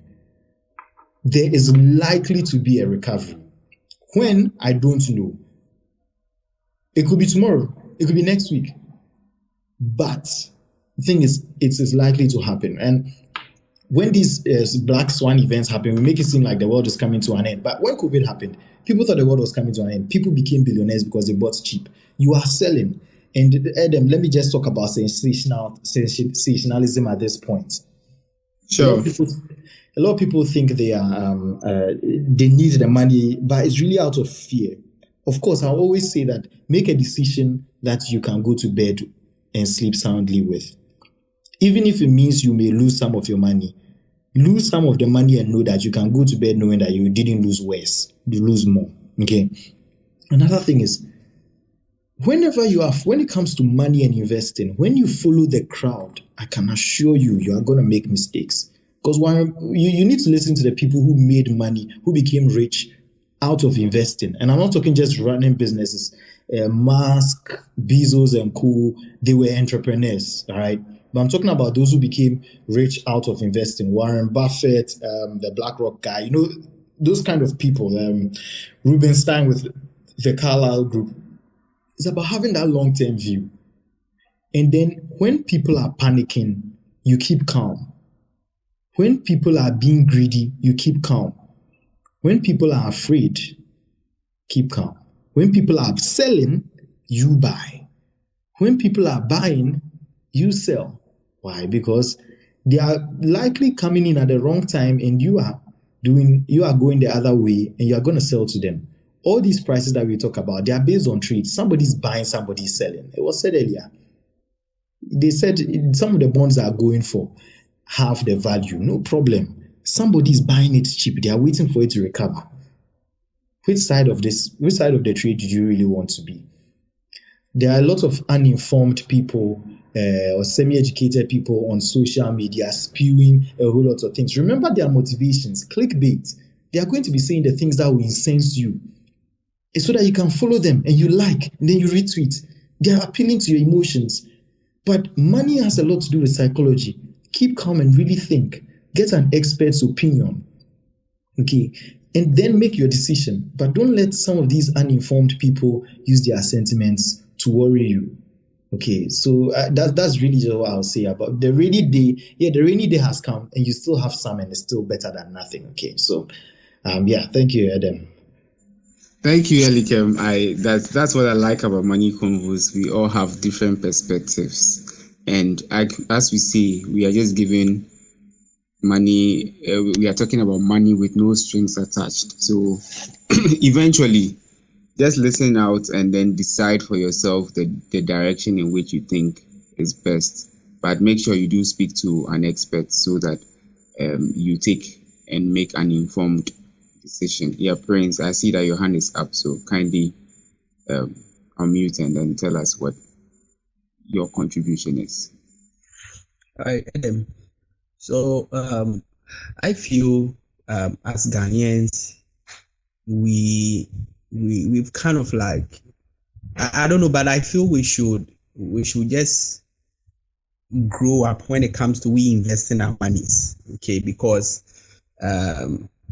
over the years, we've had several examples. We've had the pyrams, we have had all these things, and all these things came basically because of we chasing rate of return, right? So for me, I'm a risk person. On a regular day, I'm talking about businesses to individuals about risk because I'm an insurance person and I sleep and I wake up and everything about me is risk, right?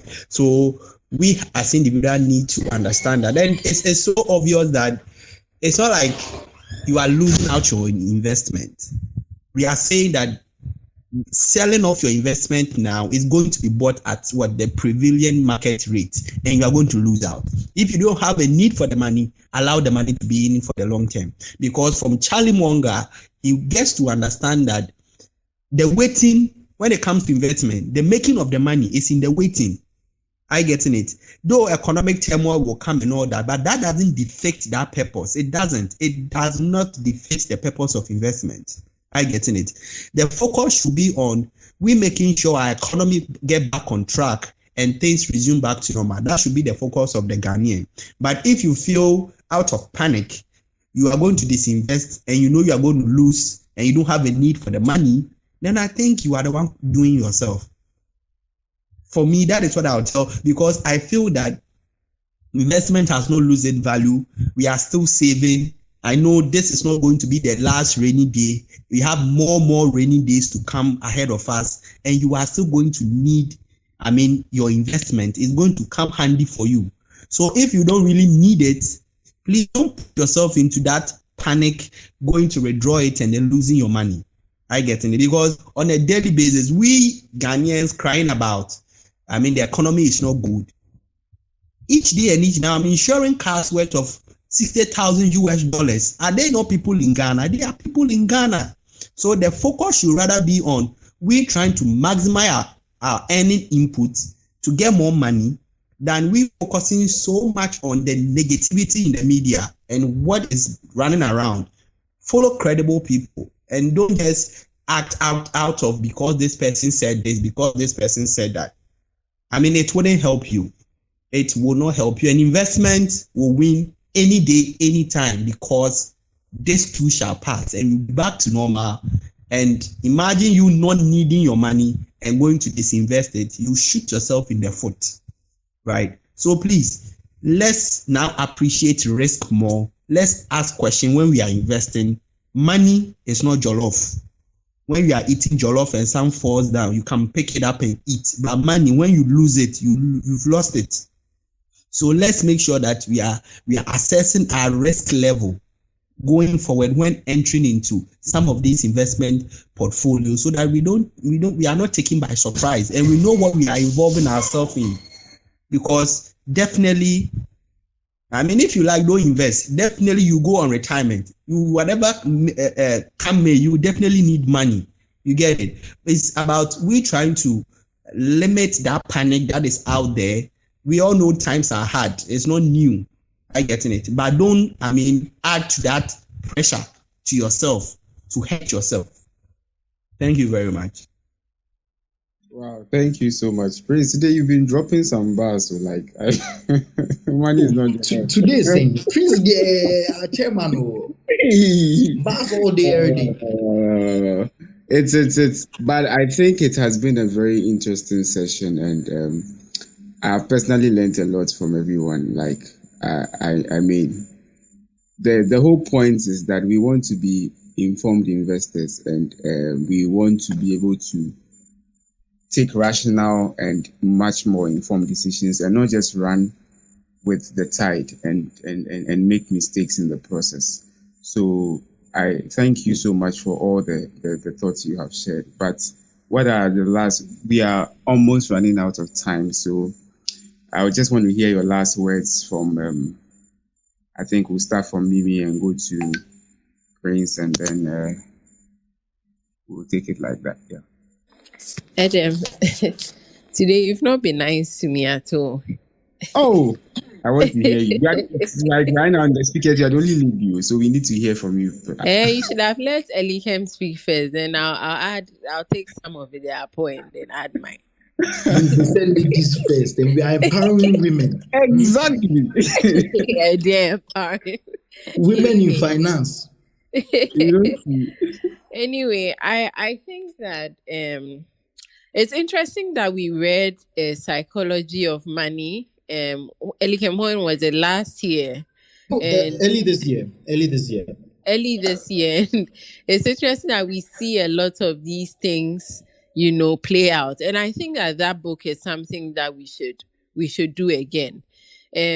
Because right now, I'll even say that the best of us is also afraid, because we are all humans and we have to deal with fear and greed.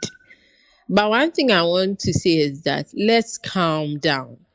If I tell you that I wasn't tempted to withdraw my money, I'll be lying. Miriam, I don't know if Miriam is here, but she will tell you that I've called her a couple of times. But I sat down and thought about it, and I decided that, look, what was driving me to think about withdrawing the money? It was just fear, just plain fear. So let's calm down. Let's be strategic. And what has helped me is the fact that because I work in the finance field, I get to have a lot of conversations on money. And having these conversations with other experts have really helped me look at things differently. In fact, the decision I took today to stop my debit was a conversation I had with somebody. I told the person about my need and told the person I just wanted someone to give me, other ways of looking at it for me to know that, yes, I'm making the right decision before I went ahead, because I wasn't too sure, what to do. So just speak to somebody. Don't just get up, come on Twitter, you see something, immediately you go and withdraw your money. Now you don't know what to do with this. Some chick will come and tell you that her credit is finished, and that's where your money will end up, when you could have waited a while for your for things to recover. So let's calm down. And I'm saying this in capital letters. Let's calm down, and let's realize that in these times there are certain opportunities. Some you may not have money to embark in on your own. Others you may have money to embark in on your own. This is the time for us to strategize, to collaborate, so that we move from wherever we were financially to a better place, rather than just sitting down listening to negative vibe. Please watch your environment, watch who you are listening to. You don't think they are influencing you, but they are influencing you. The media and all. I'm not saying switch off the radio, don't know what the inflation rate is. Some of us, as soon as we hear the inflation rate, we get headache. Yes, all those things are real, but who is influencing our decisions? I think we should be very careful of that. Otherwise, we'll leave, Ghana will recover, and then you will be naked. So please watch it. Just be very careful who you are listening to, what kind of decisions you are taking. And if you are not sure, talk to a professional. We are professionals. We talk to other professionals. So don't think that you know it all and then end up taking a decision that would affect you adversely. Thank you so much, Mimi. And wow, I think I'm getting calmer as you guys are talking. So I'm calming myself down. Prince. All right, thank you very much. So for me, I would tell our audience that when it comes to investing, it has to do more with our attitude and our behaviors. There are some times that you cannot really control what is happening in the market, but what you as an individual you can do is the disposition that you find yourself with, how you are behaving and how you are acting towards the market. So in ending, I would tell everybody that let's really keep calm, right? Keeping calm is also a strategy when it comes to investing. And I mean, we should also make sure that we stay informed, because it's the best way that will prevent us from losing our money when panic strike the markets, right? So let's keep calm and let's also, stay informed with the information that is coming to us. And I believe that in the long run, it will be better for us, because when you are changing strategies during a short term, panic in the market, it can be a recipe for disaster. Thank you very much. Thank you, Prince. Thank you, Mimi, and everyone. I also have a few last words before Elikem comes in. So as I said at the beginning, for me, I was on the. It's not. I can't say that I had lost faith, but obviously, like Mimi admitted, I have also been shaken, because what is going on is unprecedented, and at least in my short life, I have not seen this happening before.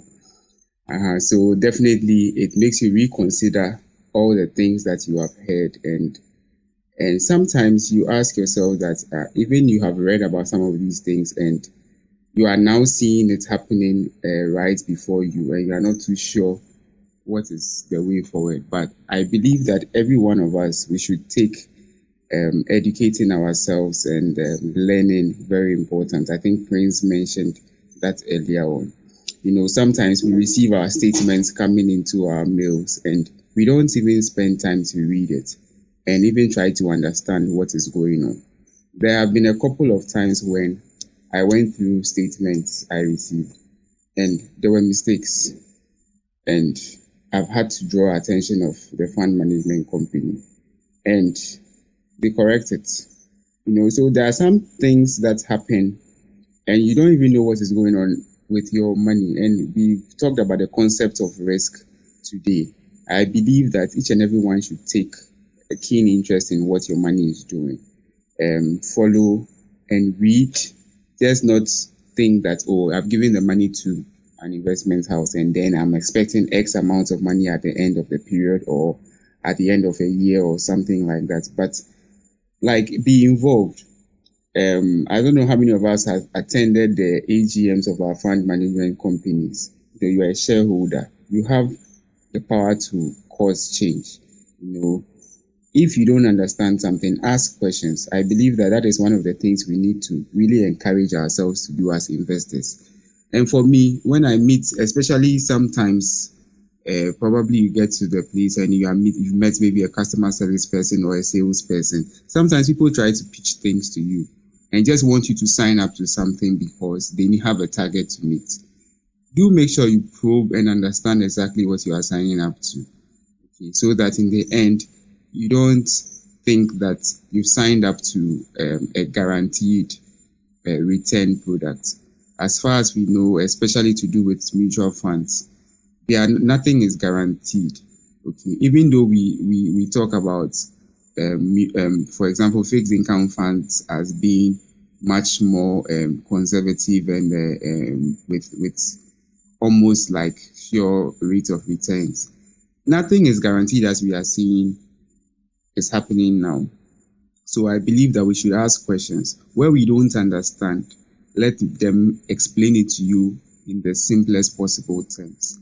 If you cannot understand and appreciate what is being said, I think it is better and safer to hold on until you get better explanation before you put your money into something. And so I feel that we should all just try to ensure that we educate ourselves, those around us also. Let's help them to understand what is going on. And then surely I think that if we collectively do this, we will help to calm the emotions and all the heat that is in the system, because at the moment we don't need more heat, because Charlie, the heat is already it's already serious. So we need to calm ourselves down so that we can get through this. We don't know when we will get out of it, but hopefully, if we are looking at the long term, I believe that we can all get there eventually and then stay put. And hopefully, as the regulator has intervened and keep going, and helping manage the situation, I believe that we need to go through everything. And like Elike mentioned earlier, please do your background checks very well and make sure that wherever you're putting your money in, it's not just even about just reputation in terms of what people are saying, but are they in right standing with the regulator? Is it something that is regulated? And what are they following what the regulators have asked them to do? I know some of this information, it's out there, but you might not really realize unless you go and check and then you research, read. Especially, there's a lot of information. Some of them, they are supposed to be sending you fund fact sheets. They don't. Request for it. It is your right as an investor. For me, I keep disturbing my fund managers. I request for every information that, because you are someone who has invested, you place your money there. No matter how small it is, you deserve information. So request for it. Fund fact sheets, know where the funds are being invested in. Request for your statements. If it's not coming, they are supposed to be sending it to you. Read through your statement. Sometimes I even take calculator and calculate. There are people can make mistakes, so check and just double check and be sure that everything that is being reported is actually what it is supposed to be. So I think we should just try to be informed investors, and let's be able to collectively work together and then get out of this. Thank you so much. I think Elikem. All right, thank you, Adam. So first, I just want to drop some shout outs to people who helped promote today's session. I see Gambit in the audience, Breezy, that's Ellie Blim. Yeah, and some other people I may not remember the names, but thanks for promoting this. This was a very important topic, and also Ellie Blim for bringing up the need to discuss a specific topic, right?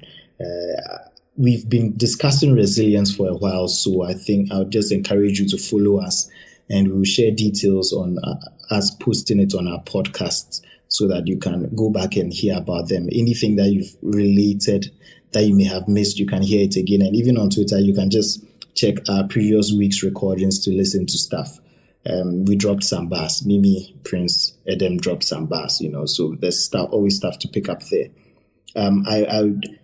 We are talking about calming down. Mimi says we should calm down. I just went on YouTube to listen to queue up Calm Down featuring Selena Gomez. After this, I'll have to go and listen to Calm Down.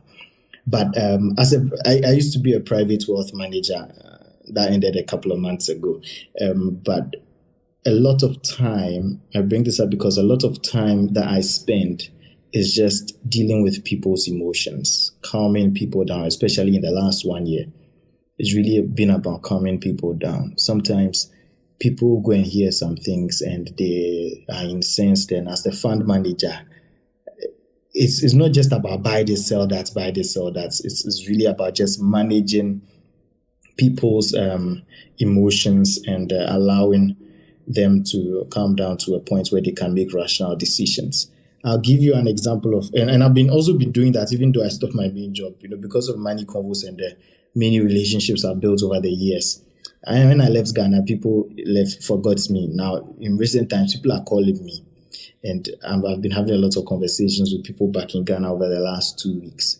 I'll just share one such experience quickly. This is someone who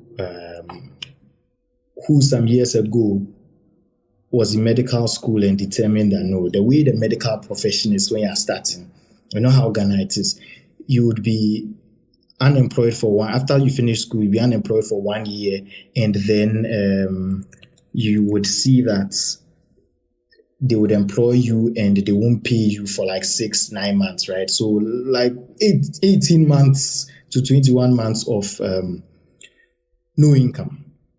So this person, said, okay, I need to save towards this. And so she started saving, and during the 1 year of not, when she was a student, she was saving, and during the 1 year of not being formally employed by the government, she did some private locum, and then as she finished that, and now she's transitioning to being employed by the government, she's at this point where she needs the money now because that fallow period she was saving towards has come. And then they are telling her that her money is going down and down and down. And she said, Charlie, then it's like she should have just spent the money doing something else. She feels bad about the whole situation. And this is what I told her. Risks happen. You are a doctor, you would appreciate that someone can be walking around very healthy and suddenly a car hits them, or there's some risk event, or suddenly they are sick and you have to go and operate on them. There's that. But what the main advice to the person I gave is this: judge the process, not the outcome. We can't control everything, but you need to judge the process. And what I'll say is, for that person, at least she has something. Some people don't have anything. Some people are finishing medical school. They are waiting to get a job, not just the doctors, even the nurses. And they're having to rely on family and friends and many other people to take care of them. They are borrowing from some of us. Your friends are borrowing from you with no end in sight. So we see these things happening. And I ask her, would you really like to be in those people's shoes? You did the best thing you could have done by putting that money away. You get what I'm saying? You did the best thing, because even if it is 50% of what you put away that you walk away with, it is still money, better than nothing at all. So judge the process. And we are in this time where it's really a one-off time. Another thing that you should notice, that you shouldn't let short-term situations influence your long-term decisions. We've had many years of good, fruitful times. Those who are in, I guess EDC is getting a lot of the noise because they sent out the first couple of emails, right? But you've been investing with these institutions for many, many years. When you were saving to buy your car, when you needed the money, you went to withdraw and you took it. There were normal times where we are in that very rare 1 to 3% chance of things going bad. Hang in there. Don't let it change your mind, because what would you do when it's time when you want to save up to build a house, or to buy a house, or to pay for a wedding, or to pay for school fees? You keep the money under a pillow so that armed rebels will know that they should target you, or you buy a safe and you spend that money to buy a safe, spend it to buy dogs. And I know someone in here who deals in dogs, so it's expensive, I can assure you, to pay for all that security. I don't know, man. So my thoughts to you really is, judge the process, okay, not the outcome, because there's so little you could have done about the situation we are in right now. So yeah, thank you, Adam, and thank you everyone for tuning in. I really appreciate your time. Thank you, Elikem. I think, was it Elikem you requested? I don't know if you still have your question. We'll just wrap up with that, or if not, we can go on. Yeah, let me bring him up. Okay, kindly do. Meanwhile, I've pinned to in the space. We've been running the 91 days to Christmas savings challenge. I know we have been talking about whether you have lost faith in investment, but I think by now we should all know that we are saying we can still continue. It's not easy, but we should persevere. So the idea of the Christmas challenge was that we wanted to save up so that during Christmas we do not spend outside of our budget. So today is day 70 and we are still continuing. And the whole idea is that we want to chill without guilt. I know the times are hot. The system is hot, but Charlie, December still, we need to be able to afford some of the things that we've planned. So the whole idea is for us not to go outside of our budgets. So whatever it is, we know that people will still fill up some of the spaces. I mean, no matter how expensive they are, people will still have to buy things. People still have to move around, irrespective of what prices are like.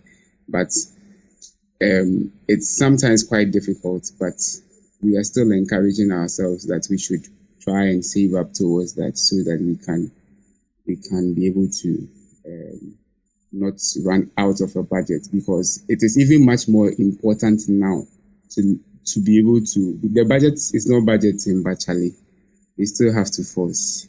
Yeah, Ellie Claim is now up here, so I think you can unmute and ask a question.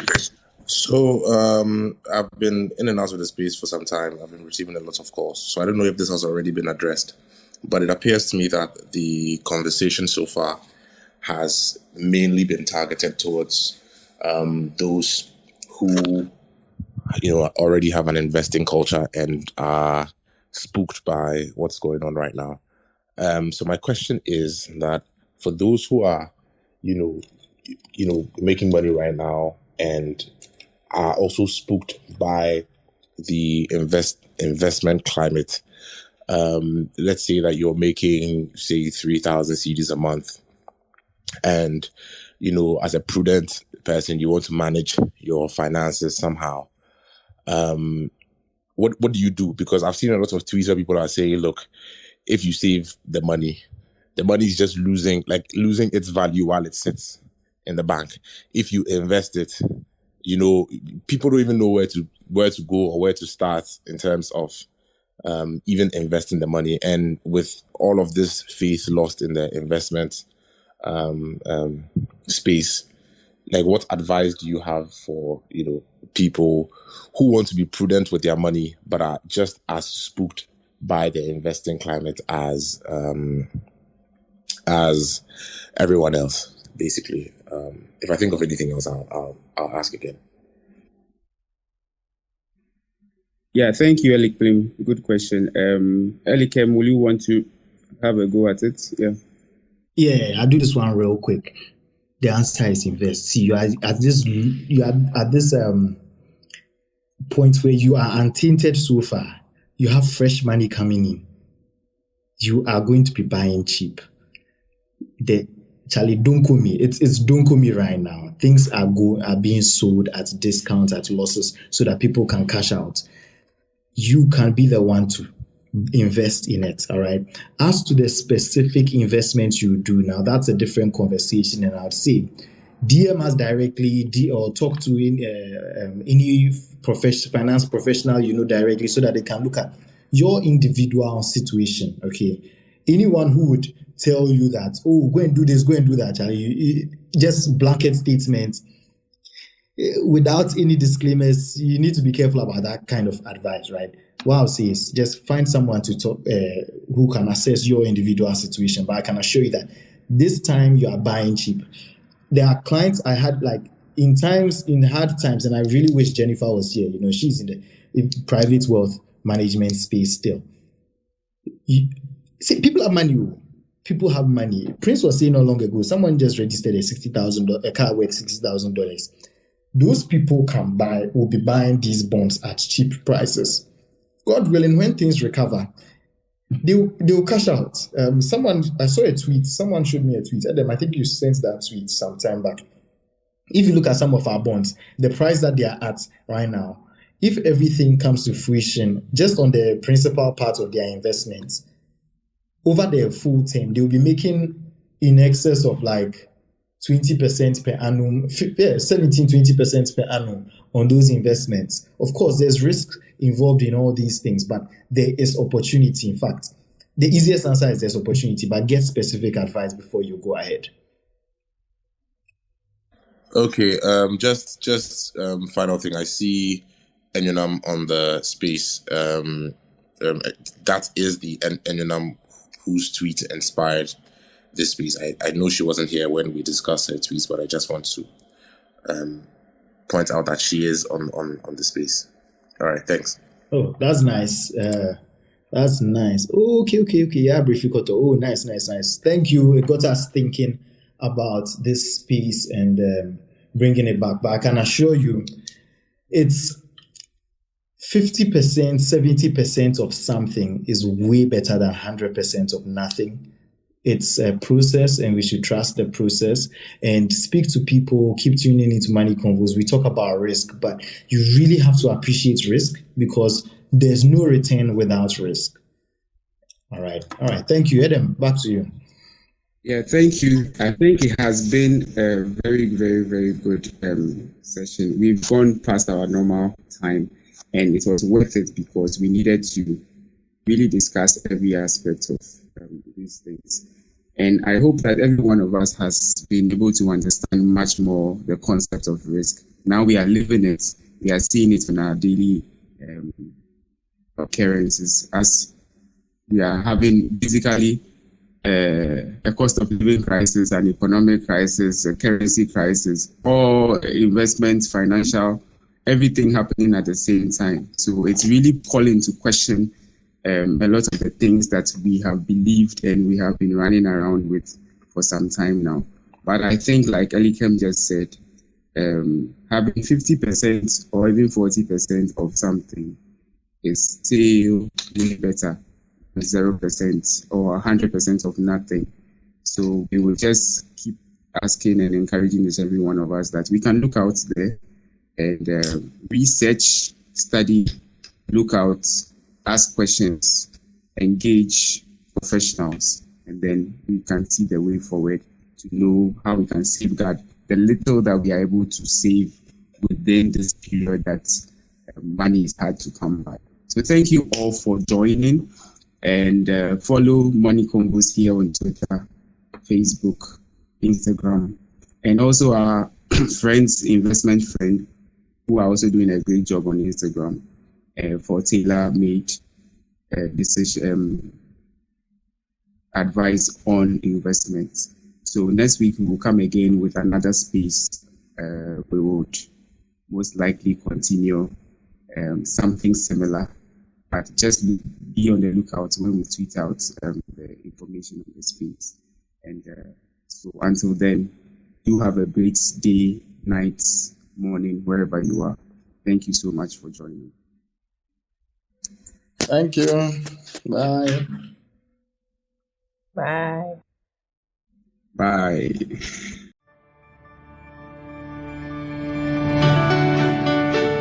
Thank you for taking the time to listen to our thoughts. I hope you learned a thing or two and start practicing. Don't forget to follow us on Twitter, Instagram, Clubhouse, and Facebook, and subscribe to our YouTube and podcast. Do tell a friend about Money Convos so we all become wealthy together. Talk to you soon. Bye.